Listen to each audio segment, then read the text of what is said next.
ശ്രീകൃഷ്ണ ജ്യോതിഷാലയത്തേക്ക് ഏവർക്കും സ്വാഗതം. ഞാൻ ജ്യോത്സ്യൻ വിജയൻ കുട്ടു.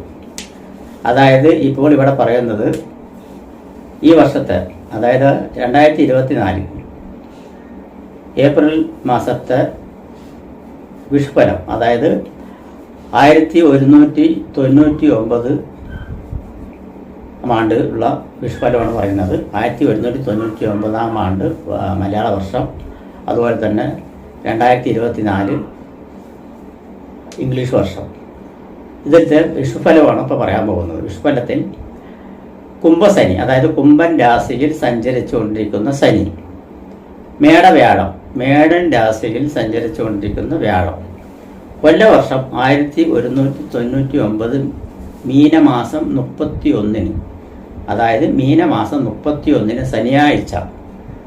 ശനിയാഴ്ച ഉദയായി, അതായത് ഉദയത്തിന് ശേഷം 36 നാഴികയും 6 വിനാഴിയും, 36 നാഴികയും 6 വിനാഴിയും, ഉദയത്തിന് ശേഷം 36 നാഴികയും 6 വിനാഴിയും ചെന്നതിന് ശേഷമാണ് മീനത്തിൽ നിന്നും, അതായത് മീനമാസമാണ്, മീനരാശിയിൽ നിന്നും സൂര്യൻ മേടൻ രാശിയിലേക്ക് അതായത് സൂര്യൻ പറഞ്ഞ രവി സംക്രമിക്കുന്നത്. അപ്പം മേഷ വിഷു സംക്രമം എന്ന് പറയും. മേടരാശിയിൽ സൂര്യൻ പ്രവേശിക്കുന്ന സമയത്തിനെ അടിസ്ഥാനപരമാക്കിയിട്ടാണ് വിഷുഫലം പറയുന്നത്. അപ്പോൾ മേടൻ രാശിയിലേക്ക് മീനൻ മാസത്തിൽ നിന്നും, മീനൻ രാശിയിൽ നിന്നും മേടൻ രാശിയിലേക്ക് മാറുന്നത്, അതായത് സൂര്യൻ മാറുന്നത് മീനമാസം 31-ാം തീയതി 36 നാഴിക, ഉദയത്തിന് ശേഷം 36 നാഴികയും 6 വിനാഴിയും, അതായത് ശനിയാഴ്ച. അതായത് സമയം നമുക്ക് IST സമയം പറയുകയാണെങ്കിൽ രാത്രി 8:22 രാത്രി 8:22 വരുന്നത്. അപ്പോൾ ആ സമയത്ത് മകീര നക്ഷത്രമാണ് വരുന്നത്. മകീര നക്ഷത്രത്തിലാണ് ചന്ദ്രൻ സഞ്ചരിച്ചുകൊണ്ടിരിക്കുന്നത്. മകീര നക്ഷത്രത്തിലാണ്. ശുക്ലപക്ഷ ഷഷ്ടി പറഞ്ഞ വെളുത്ത പക്ഷം, അതായത് കറുത്ത ബാബിന് ശേഷമുള്ള ഷഷ്ടി, 6ാമത്തെ ദിവസം ഷഷ്ടി തിഥിയും പന്നികരണവും, കരണം വന്നിട്ട് പന്നികരണമാണ്. ശോഭനനാമ നിത്യയോഗവും നല്ലതാണ്. പന്നികരണവും ശോഭനനാമ നിത്യയോഗവും കൂടിയ മിഥുനക്കൂറ്റിൽ, അതായത് മിഥുനൻ രാശിയിലാണ് ചന്ദ്രൻ സഞ്ചരിച്ചുകൊണ്ടിരിക്കുന്നത്. അപ്പം മിഥുനക്കൂറ്റിൽ തുലാ ലഗ്ന സമുച്ചയത്തിൽ, അതായത് ആ സമയത്ത് ഉദിച്ചു വരുന്ന ലഗ്നം എന്ന് പറയുന്നത് തുലാ ലഗ്നമാണ്. അപ്പോൾ തുലാ ലഗ്ന സമുച്ചയത്തിൽ അഗ്നി ഭൂതോദയം കൊണ്ട്, ഭൂതോദയം പറഞ്ഞാൽ ആ സമയത്തുള്ള ഭൂതം ഏതാണ് ചോദിച്ചാൽ അഗ്നിയാണ്. അഗ്നി ഭൂതോദയത്തിൽ മേഷ വിഷു സംക്രമം, അതായത് വിഷു സംക്രമം വരുന്നത് ഈ സമയത്താണ് എന്നുള്ളതാണ് പറയുന്നത്. ആ സമയത്ത് തുലാ ലഗ്നമാണ് ഉദിച്ചു വരുന്ന ലഗ്നം എന്ന് പറയുന്നത്. ആ തുലാ ലഗ്ന പ്രകാരം തന്നെ ഗ്രഹസ്ഥിതി ഒന്ന് ചിന്തിച്ചു കഴിഞ്ഞാൽ തുലാ ലഗ്നത്തിന്റെ 3-ാം ഭാവത്തിൽ ഗുളികനാണ് നിൽക്കുന്നത്. 3-ാം ഭാവത്തിൽ വ്യാഴക്ഷേത്രത്തിൽ ഗുളികനാണ് നിൽക്കുന്നത്. 5-ാം ഭാവത്തിൽ ചൊവ്വയും ശനിയും കൂടി നിൽക്കുന്നുണ്ട്. 5-ാം ഭാവത്തിൽ, അതായത് കുംഭൻ രാശിയിൽ ശനിയും ചൊവ്വയും കൂടി നിൽക്കുന്നുണ്ട്. 6-ാം ഭാവത്തിൽ നിൽക്കുന്നത് സൂര്യനും ബുധനും ശുക്രനും രാഹുവുമാണ് നിൽക്കുന്നത്, അതായത് മീനൻ രാശിയിൽ. മേടൻ രാശിയിൽ 7-ാം ഭാവത്തിൽ നിൽക്കുന്നത് വ്യാഴമാണ്. 9-ാം ഭാവത്തിൽ മിഥുനൻ രാശിയിൽ നിൽക്കുന്നത് ചന്ദ്രനും. കന്നിരാശി 12-ാം ഭാവത്തിൽ നിൽക്കുന്നത് കേതുവുമാണ് നിൽക്കുന്നത്. അപ്പൊ ഇവിടെ ഈ രാശിപ്രകാരം നോക്കുമ്പോൾ വ്യാഴത്തിന്റെ ഇഷ്ടസ്ഥിതി നല്ല തന്നെയാണ്. അതായത് ലഗ്നാൽ 7-ാം ഭാവത്തിൽ വ്യാഴം നിൽക്കുന്നുണ്ട്. വ്യാഴം ലഗ്നത്തിന് വീക്ഷിക്കുന്നുണ്ട്. അതുകൂടാതെ തന്നെ 11-ാം ഭാവത്തിനെ വീക്ഷിക്കുന്നുണ്ട് വ്യാഴം. അതുകൂടാതെ 3-ാം ഭാവത്തിനെയും വീക്ഷിക്കുന്നുണ്ട് വ്യാഴം വീക്ഷിക്കുന്നത് പറഞ്ഞാൽ ദൃഷ്ടി ചെയ്യുന്ന ഓരോരോ ദിക്കുകളിനെ പറയുന്നത്. 11-ാം ഭാവത്തിലേക്കും അതുപോലെ ലഗ്നത്തിലേക്കും 3-ാം ഭാവത്തിലേക്കും ദൃഷ്ടി ചെയ്യുന്നുണ്ട്. അപ്പോൾ ഇവിടെ നോക്കുന്ന സമയത്ത് ലഗ്നം എന്ന് പറയുന്നത് തുലാ ലഗ്നമാണ്. തുലാ ലഗ്നത്തിന്റെ അധിപൻ ശുക്രനാണ്. ശുക്രൻ 8-ാം ഭാവം, അതായത് 8-ാം ഭാവം പറഞ്ഞാൽ ഇടവൻ രാശി 8ാം ഭാവം ഏറ്റെടുത്തുകൊണ്ട്, ലഗ്നാധിപൻ 8ാം ഭാവം അഷ്ടമസ്ഥാനം ഏറ്റെടുത്തുകൊണ്ട് 6ാം ഭാവമായ അനിഷ്ടസ്ഥാനമായിട്ടുള്ള മീനൻ രാശിയിൽ ഉച്ചസ്ഥനായിട്ടാണ് നിൽക്കുന്നത്. സൂര്യനോടൊപ്പം ബുധനോടൊപ്പം രാഹുവിനോടൊപ്പം ഉച്ചസ്ഥാനത്ത് നിൽക്കുന്നത്. അപ്പോൾ എന്താന്ന് വെച്ച് പറഞ്ഞാൽ ലഗ്നാധിപൻ അഷ്ടമസ്ഥാനം നാശസ്ഥാനമാണ്. സർവപ്രണാസോ വിപദോ അപവാദോ കേതുപ്രദേശോ മരണസ്യ ദാസ മരാദ്യം ഗതാച്ച വിഘ്ന എന്നാണ് പറയുന്നത്. അപ്പോൾ എന്താ വെച്ചാൽ സർവപ്രണാസോ, അപ്പോൾ സർവ്വവസ്തുക്കളുടെയും നാശങ്ങൾ ഉണ്ടാകും എന്നൊക്കെയാണ് ഈ പറയുന്നത്. അതായത് സർവ്വവസ്തുക്കളുടെ നാശങ്ങൾ, അപമാനങ്ങൾ, അതായത് ഭൂമിക്ക് ദോഷങ്ങൾ വരുന്നതൊക്കെയാണ് പറയുന്നത്. ഭൂമി കാരകനായിട്ടുള്ള ഗ്രഹം ലഗ്നാൽ 5ാം ഭാവത്തിൽ നിൽക്കുന്നുണ്ട്. അതുപോലെ തന്നെ ലഗ്നാധിപന്റെ 12ാം ഭാവത്തിലാണ് ഭൂമികാരകനായിട്ടുള്ള ചൊവ്വ നിൽക്കുന്നത്. ലഗ്നാധിപൻ തന്നെ അഷ്ടമസ്ഥാനം ഏറ്റെടുത്തുകൊണ്ട് 6ാം ഭാവത്തിൽ നിൽക്കുന്നുണ്ട്. മത്സ്യരാശിയിൽ നിൽക്കുന്നത്. മത്സ്യരാശി പറഞ്ഞാൽ അത് മത്സ്യരാശി പറഞ്ഞാൽ മീനൻ രാശി ജലരാശിയും കൂടിയാണ്. അപ്പം ജലരാശിയും കൂടി ആയിരിക്കുന്ന കാരണം കൊണ്ട് അവിടെ കൂടെ നിൽക്കുന്നത് സൂര്യനും ബുധനും, അതായത് ബാധകാധിപനും അതായത് 11ാം ഭാവാധിപനും ബാധകാധിപനുമായിട്ടുള്ള സൂര്യൻ 6ാം ഭാവത്തിൽ നിൽക്കുന്നുണ്ട്. അതുപോലെ തന്നെ 9ാം ഭാവാധിപനും 12ാം ഭാവാധിപനുമായിട്ടുള്ള ബുധൻ നീചം പിടിച്ച് നിൽക്കുന്നുണ്ട്. നീചഭംഗ രാജയോഗം ഉണ്ട് താനും. അതുപോലെ തന്നെ രാഹു നിൽക്കുന്നുണ്ട് ശുക്രന്റെ കൂടെ. അപ്പം ലഗ്നാധിപൻ അഷ്ടമസ്ഥാനം ഏറ്റെടുത്തുകൊണ്ട് 6ാം ഭാവത്ത് നിന്ന് കഴിഞ്ഞു പറഞ്ഞാൽ രോഗാധിക്യങ്ങൾ ഉണ്ടാകും. ഭൂമിയിൽ ജീവിക്കുന്നവർക്ക് രോഗാധിക്യങ്ങൾ ഉണ്ടാകും. വൈറൽ സംബന്ധമായിട്ടുള്ള രോഗങ്ങൾ ഉണ്ടാകും. ഗുളികൻ 3-ലാണ് നിൽക്കുന്നത്. വൈറൽ സംബന്ധമായിട്ടുള്ള രോഗങ്ങൾ ഉണ്ടാവും. എന്നിരുന്നാലും അതിലേക്ക് ചെറുത്ത് നിൽക്കുവാനുള്ള കെൽപ്പ് ഭരണാധികാരിയായിട്ടുള്ള സൂര്യൻ നിൽക്കുന്നത് 6ാം ഭാവത്തിലാണ്. കുറച്ച് കഷ്ടപ്പെടുമെങ്കിലും വ്യാഴത്തിന്റെ ദൃഷ്ടിയിൽ ലഗ്നാൽ 7ാം ഭാവത്തിൽ വ്യാഴം നിൽക്കുന്നത് വളരെ ഉചിതകരമായിട്ടാണ്. അപ്പോൾ ലഗ്നാൽ 7ാം ഭാവത്തിൽ വ്യാഴം നിൽക്കുന്നത് കാരണം കൊണ്ട് രോഗങ്ങൾ വരികയാണെങ്കിലും അതിനുള്ള പ്രതിവിധികൾ ഉണ്ടാവും എന്നാണ് പറയുന്നത്. പ്രതിവിധികൾ ഉണ്ടാവും.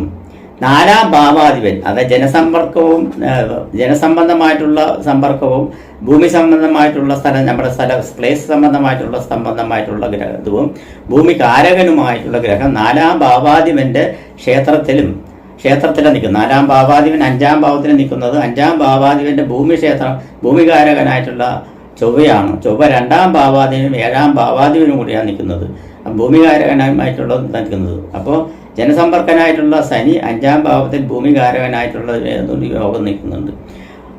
ഇപ്പോൾ ഇവിടെ വന്നിട്ട് വർഷകാലം, അതായത് ഈ വർഷം മഴ എങ്ങനെ ഉണ്ടാകും എന്ന് ചോദിച്ചു പറഞ്ഞാൽ കാലാവസ്ഥ അതായത് നമ്മുടെ മൺസൂൺ കാലം, അതായത് മഴക്കാലം എന്ന് പറയുന്നത് ജൂൺ 15 കൂടിയിട്ടാണ് മഴയുടെ ആരംഭം, മൺസൂൺ ആരംഭിക്കുന്നത് എന്നാണ് പറയുന്നത്. വർഷകാലം ആരംഭിക്കുന്നത് അത് യഥാക്രമം ആ സമയത്ത് തന്നെ ഉണ്ടാകും എന്നുള്ളതാണ് ഇതിൽ കാണുന്നത്. ലഗ്നാധിപൻ തന്നെ മത്സ്യരാശിയായിട്ടുള്ള 6ാം ജലരാശിയായിട്ടുട്ടുള്ള 6ാം ഭാവത്തിൽ നിൽക്കുന്നത് കാരണം മഴ ഇഷ്ടം പോലെ ഉണ്ടാവും എന്നുള്ളത് കാണുന്നുണ്ട്. വർഷകാലം ഫുള്ളായിട്ട് കാലവർഷം ഫുള്ളായിട്ടുണ്ടാവും എന്നുള്ളതും പറയുന്നുണ്ട്. അതുകൂടാതെ തന്നെ ന്യൂനമർദ്ദം സംബന്ധമായിട്ടുള്ള ഇതുണ്ടാവും. കാരണം ചന്ദ്രന്റെ കേന്ദ്രത്തിലാണ് ലഗ്നാധിപനായിട്ടുള്ള ഗ്രഹം നിൽക്കുന്നത്, അതും ജലരാശിയിൽ. അത് കാരണം ന്യൂനമർദ്ദന സംബന്ധമായിട്ടുള്ള മഴകളും ഇതിൽ കാലവർഷം കൂടാതെ ഉണ്ടാവും എന്നാണ് പറയുന്നത്. അത് ന്യൂനമർദ്ദം എന്ന് വെച്ച് പറഞ്ഞാൽ ചിലപ്പോൾ വിടാതെ 3, 4, 5 ദിവസങ്ങളൊക്കെ വിടാതെ മഴ പെയ്യാനുള്ള സാധ്യതകളുണ്ട് എന്നാണ് പറയുന്നത്. ചുരുക്കി പറയുകയാണെങ്കിൽ പ്രളയ സാധ്യതയെല്ലാം ഉണ്ടാവും എന്നാണ് പറയുന്നത്. ജലപ്രളയമൊക്കെ ഉണ്ടാവും എന്നാണ് പറയുന്നത്. മേടൻ രാശിയിൽ വ്യാഴം നിൽക്കുന്നത് കാരണം കൊണ്ടും ജലരാശിയിൽ ലഗ്നാധിപൻ അഷ്ടമസ്ഥാനം ഏറ്റെടുത്ത് നിൽക്കുന്ന കാരണം കൊണ്ടും പ്രളയത്താൽ വന്നിട്ട് ബുദ്ധിമുട്ടുകൾ ഉണ്ടാകും. പക്ഷെ അതിനുള്ള പരിഹാരങ്ങളൊക്കെ പെട്ടെന്ന് തന്നെ ചെയ്യാനുള്ള മുൻകൂട്ടലുകൾ എല്ലാം ഉണ്ടാവും. കാരണം വ്യാഴത്തിൻ്റെ ദശയിൽ ലഗ്നത്തിലേക്ക് വരുന്നുണ്ട്. അത് കാരണം കൊണ്ട് അങ്ങനെയെല്ലാം ഉണ്ടാവും എന്നുള്ളത് പറയുന്നത്. അപ്പം അങ്ങനെയൊക്കെ ആണെങ്കിലും രോഗാധിക്യ സംബന്ധമായിട്ടുള്ള ഇത് വന്നിട്ടുണ്ട്. ഗവൺമെന്റ് സംബന്ധമായിട്ടുള്ള ലെവലിൽ നോക്കുന്ന സമയത്ത് ഗവൺമെന്റ് കാരകനായിട്ടുള്ള ഗ്രഹം 6ാം ഭാവത്തിലാണ്. അപ്പോൾ ഗവൺമെന്റിന് ഭയങ്കര ബുദ്ധിമുട്ടുകളും കാര്യങ്ങളൊക്കെ ഉണ്ടാകും. ചേർത്ത് നിൽക്കാൻ ബുദ്ധിമുട്ടുകൾ ഉണ്ടാവും. അതുപോലെ തന്നെ ധനസംബന്ധമായിട്ടുള്ള പ്രശ്നങ്ങളുണ്ടാവും, ഫൈനാൻസ് സംബന്ധമായിട്ടുള്ള പ്രശ്നങ്ങളുണ്ടാവും, ഭരണാധികാരികൾക്ക് ഭയങ്കര ബുദ്ധിമുട്ടുകളുണ്ടാവും എന്നൊക്കെയാണ് ഈ വിഷുഫലത്തിൽ പറയുന്നത്. എന്നിരുന്നാലും അതിനെല്ലാം തരണം ചെയ്ത് കൊണ്ടുപോകാനുള്ള കഴിവ് ഉണ്ടാവും എന്നുള്ളതും വ്യാഴൻ 7ാം ഭാവത്തിൽ വ്യാഴൻ ഇഷ്ടസ്ഥാനത്തിൽ വന്ന് നിൽക്കുന്നത് വളരെ ഭാഗ്യമായിട്ടാണ് കാണുന്നത്. അത് കാരണം കൊണ്ട് തന്നെ എന്തുതന്നെ വന്നാലും അതിനുള്ള പ്രതിവിധികൾ ഉണ്ടാവും എന്നാണ് പറയുന്നത്. അപ്പോൾ ഇങ്ങനെയാണ് വിഷുപ്പനം വരുന്നത്. അപ്പോൾ വിഷുഫലത്തിൽ നമുക്ക് ഓരോ നക്ഷത്രക്കാർക്കുള്ള ഫലം എങ്ങനെയുണ്ട് എന്ന് നോക്കാം. വിശാഖ നക്ഷത്രക്കാർക്ക് വിഷുഫലത്തിൽ പറയുകയാണെങ്കിൽ വളരെ അനുകൂലപരമായിട്ടുള്ള ഒരു സമയമാണ് വിശാഖ നക്ഷത്രക്കാർക്ക് കാണുന്നത്. അനുകൂലപരമായിട്ട് എങ്ങനെയാണെന്ന് വെച്ച് പറഞ്ഞാൽ തൊഴിൽ വിപണി പുരോഗമനിക്കുവാനുള്ള സാധ്യതകൾ ഉണ്ട്. പുതിയ തൊഴിലിനെ പറ്റി ആലോചിക്കുവാനും അത് സംഘടിപ്പിക്കുവാനും അത് പ്രവർത്തനപരമായിട്ട് കാര്യസാധ്യത കാണിക്കുവാനും അതിൽ വിജയം കരസ്ഥമാക്കുവാനും പുതിയ ബിസിനസ്സിനെ പറ്റി കുറിച്ച് ചിന്തിക്കുന്നവർക്ക് അത് കൈകൂടി വരുവാനുള്ള സാധ്യതകളുണ്ട്. വിദേശ രാജ്യങ്ങളിൽ പോയി താമസിച്ച് ജോലി ചെയ്ത് അവിടെ ജീവിക്കുക എന്നുള്ള അഭിലാഷങ്ങളോടുകൂടി ഇരിക്കുന്നവർക്ക് കാര്യസാധ്യതകൾ വന്നു ചേരുവാനുള്ള സാധ്യതകൾ പ്രത്യേകപരമായിട്ട് കാണുന്നുണ്ട്. അതുപോലെ തന്നെ വിദ്യാർത്ഥികൾക്ക് പഠനത്തിൽ സൗകര്യപരമായിട്ടുള്ള നേട്ടങ്ങൾ വരുവാനും അവർക്ക് അനുകൂലപരമായിട്ടുള്ള വിദ്യാഭ്യാസത്തിനുള്ള അനുകൂലപരമായിട്ടുള്ള കാര്യങ്ങൾ സാധിക്കുവാനും അവരവർ ആവശ്യപ്പെടുന്ന വസ്തുക്കൾ അല്ലെങ്കിൽ ലാപ്ടോപ്പ് അങ്ങനെയുള്ള വസ്തുക്കൾ അല്ലെങ്കിൽ പഠനത്തിന് ആവശ്യമായിട്ടുള്ള ധനങ്ങൾ അല്ലെങ്കിൽ വസ്തുതകൾ ഇതെല്ലാം വന്നു ചേരുവാനുള്ള സാധ്യതകളെല്ലാം കാണുന്നുണ്ട്. അതുപോലെ വിദ്യാഭ്യാസ മേഖലയിൽ നല്ല ഉണർവ് കാണുന്നുണ്ട് എന്നുള്ളതാണ് പറയുന്നത്. അതുപോലെ തന്നെ വിദ്യാഭ്യാസത്തിന് വേണ്ടി വിദേശത്ത് പോയി പഠിക്കാൻ താല്പര്യമുള്ള വിദ്യാർത്ഥികൾക്കെല്ലാം അത് അനുകൂലപരമായിട്ട് തന്നെ വരുവാനുള്ള സാധ്യതകൾ തീർച്ചയായിട്ടും കാണുന്നുണ്ട് എന്നാണ് പറയുന്നത്. അതുപോലെ തന്നെ പുതിയ വാഹനങ്ങളുമെല്ലാം വാങ്ങിക്കുവാനുള്ള സാധ്യതകളും ഭവനത്തിൽ വന്ന് കയറുവാനുള്ള സാധ്യതയും പുതിയ ഭവന നിർമ്മാണത്തിന് നേതൃത്വം കൊടുക്കുവാനും പുതിയ ഭൂമി വാങ്ങിച്ച് അതിൽ ഭവനം വയ്ക്കാനുള്ള സാധ്യതയും എല്ലാം കാണുന്നുണ്ട്. രാഷ്ട്രീയത്തിൽ പ്രവർത്തിക്കുന്നവർക്കെല്ലാം അവരവർ അംഗീകരിക്കുന്ന നിലയിൽ എത്തുവാനും വിജയം കൈവരിക്കാനും വിജയ സാധ്യത കൂടുവാനും ജനസമ്പർക്കങ്ങൾ കൂടുവാനുള്ള സാധ്യതകളും കാണുന്നുണ്ട്. അതുപോലെ തന്നെ സിനിമാ മേഖലയിൽ പ്രവർത്തിക്കുന്നവർക്ക് വൻകിട നേട്ടങ്ങൾ വന്നു ചേരുവാനുള്ള സാധ്യതയും വൻകിട പ്രൊഡ്യൂസർമാർക്കെല്ലാം ധനലാഭം വന്നു ചേരുവാനുള്ള സാധ്യതയും ആക്ടേഴ്സൊക്കെ കുറച്ച് ഡിമ്മായിട്ടിരിക്കുന്ന ആക്ടേഴ്സെല്ലാം പൊങ്ങി വരുവാനുള്ള സാധ്യതയും എല്ലാം വിശാഖ നക്ഷത്രക്കാർക്ക് വിഷുവവസാനം കാണുന്നുണ്ട് എന്നാണ് പറയുന്നത്.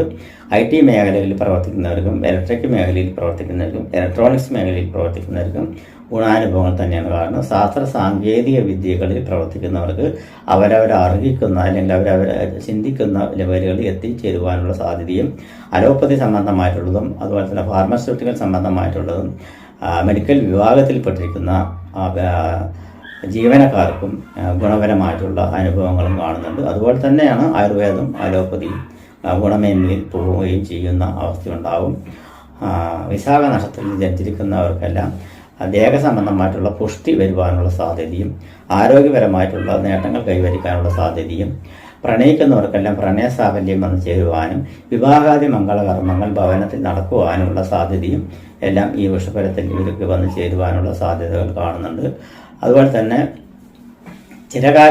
ചിരകാലമായിട്ട് അഥവാ ഒരുപാട് കാലമായിട്ട് ആലോചിച്ചുകൊണ്ടിരിക്കുന്ന യാത്രകൾ നടക്കാനുള്ള സാധ്യതകൾ, പുണ്യക്ഷേത്രങ്ങൾ സന്ദർശിക്കുവാനുള്ള സാധ്യതകൾ, അതുപോലെ തന്നെ പുണ്യക്ഷേത്രങ്ങൾ സന്ദർശിച്ച് മനതൃപ്തി അടയുവാനുള്ള സാധ്യതയും ജാതകദോഷം അല്ലെങ്കിൽ കുടുംബപരമായിട്ടുള്ള ദോഷങ്ങൾ, ധർമ്മദൈവ കോപങ്ങൾ എന്നിവയെല്ലാം മാറ്റിയെടുക്കുവാനുള്ള സന്ദർഭം കൂടിയാണ് ഇപ്പോൾ ഈ 2024 തൊട്ട് 25 ഉള്ളത്. അതെല്ലാം മാറ്റിയെടുക്കുന്നതോടുകൂടി നല്ല ജ്യോതിഷനെല്ലാം കണ്ട് പ്രശ്നവശാൽ അതിനുള്ള പരിഹാരങ്ങളും മറ്റുള്ളതെല്ലാം കണ്ടുപിടിച്ച് ദോഷവശങ്ങൾ നീക്കി പുതിയൊരു ജീവിതത്തിലേക്ക് നയിക്കുവാനുള്ള സാധ്യതകൾ കൂടി ഈ ഇതെഴുതുന്നുണ്ട്. അതായത് ഭാഗ്യവർഷമായിട്ടാണ് ഇത് കണക്കാക്കുന്നത്. ഭാഗ്യവർദ്ധനവുണ്ടാവും, ദൈവാനുഗ്രഹങ്ങളുണ്ടാവും, ഗുരുക്കന്മാരുടെ അനുഗ്രഹങ്ങളെല്ലാം ഉണ്ടാവും എന്നാണ് പറഞ്ഞു വരുന്നത്.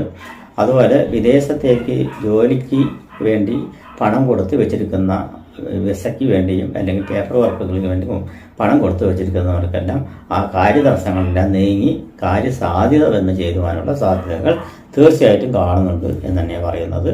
അപ്പോൾ വിശാഖ നക്ഷത്രക്കാർക്ക് പൊതുവെ ഗുണാനുഭവങ്ങൾ വന്നു ചേരുവാനുള്ള സാധ്യതയുണ്ട്.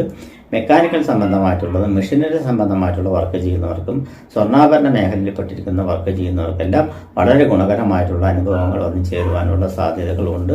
പ്രവൃത്തി മേഖല വളരെ വിജയകരമായി തീരുവാനും അതുപോലെ തന്നെ ഗവൺമെൻറ് ജീവനക്കാർക്ക് അവരവരർഹിക്കുന്ന അംഗീകാരങ്ങൾ കിട്ടുവാനും അതുപോലെ തന്നെ പ്രമോഷന് വേണ്ടി കാത്തിരിക്കുന്നവർക്ക് പ്രമോഷൻ കിട്ടുവാനും സ്ഥാനമാനത്തിനായി അവരവർ ഇഷ്ടപ്പെടുന്ന സ്ഥാനത്തിനായി സ്ഥാനഭ്രംശം ആഗ്രഹിക്കുന്നവർക്ക് സ്ഥാനഭ്രംശം വരുവാനുള്ള സാധ്യതയും കിട്ടും എന്നുള്ളതാണ് പറയുന്നത്. അതുപോലെ വെയിറ്റിംഗ് ലിസ്റ്റിൽ, അതായത് ഗവൺമെൻറ് സംബന്ധമായിട്ടുള്ള വെയിറ്റിംഗ് ലിസ്റ്റിൽ പ്രതീക്ഷിച്ച് അർപ്പിച്ചിരിക്കുന്നവർക്കെല്ലാം അത് കിട്ടുവാനുള്ള സാധ്യതകൾ കൂടുതലായിട്ട് തന്നെ കാണുന്നുണ്ട്. അത് അതിനുള്ള യോഗം വന്നു ചേരുവാനുള്ള സാധ്യതയും കാണുന്നുണ്ട്. അപ്പോൾ നേട്ടങ്ങളുടെ ഒരു സമയം തന്നെയാണ് ഈ വിഷുഫലത്തിൽ വന്നിരിക്കുന്നത്. നേട്ടങ്ങൾ പറയുന്നത് പലവിധ നേട്ടങ്ങളുണ്ട്. ധനലാഭം ഉണ്ടാവും, വാഹന ലാഭം ഉണ്ടാവും, ഭൂമി ലാഭം ഉണ്ടാവും, വസ്ത്രലാഭം ഉണ്ടാവും, വാഹന ലാഭം ഉണ്ടാവും, സന്താന ലാഭം ഉണ്ടാവും, സുഖഭോഗ യോഗങ്ങളുണ്ടാവും, അതുപോലെ തന്നെ ദൈവാനുഗ്രഹങ്ങളുണ്ടാവും, അതുപോലെ തന്നെ ഗുരുക്കന്മാരുടെ അനുഗ്രഹങ്ങളുണ്ടാവും, കുടുംബത്തിലെ ഐക്യത, അഭിവൃദ്ധി എന്നിവയെല്ലാം ഉണ്ടാവും എന്ന് തന്നെ പറയാം. വിശാഖ നക്ഷത്രക്കാർക്ക് വരവ് ചെലവ് നോക്കുകയാണെങ്കിൽ 11 വരവ് 11 ചെലവ് 11 മിച്ചമില്ല എന്നുള്ള പറയണത്. 11 22 രൂപ വന്നിട്ട് മഹാദേവ ക്ഷേത്രത്തിൽ ഉള്ളാൻ കയ്യിൽ വെച്ച് പ്രാർത്ഥിച്ച് മഹാദേവനെ നന്നായി മനസ്സിലേക്ക് പ്രാർത്ഥിച്ച് മുൻപാണ്ഡാരത്തിൽ 22 രൂപയും പിൻപാണ്ഡാരത്തിൽ 11 രൂപയും ഇട്ട് പ്രാർത്ഥിച്ച് വന്നു കഴിഞ്ഞ് പറഞ്ഞാൽ വരവ് ചെലവാണെങ്കിൽ കുറച്ചൊരു മാറ്റം വന്ന് മിച്ചം വയ്ക്കുവാനുള്ള സാധ്യതകൾ ഉണ്ടാവും എന്നാണ് പറയുന്നത്. അപ്പോൾ വിശാഖ നക്ഷത്രക്കാരൻ ഗുണദോഷ മിശ്രത്തിൽ ഗുണവും ദോഷവും ചേർന്ന ഒരു ഇതാണെങ്കിലും അതിൽ ഗുണമേന്മയാണ് കൂടുതലും കാണുന്നത്. നമസ്കാരം.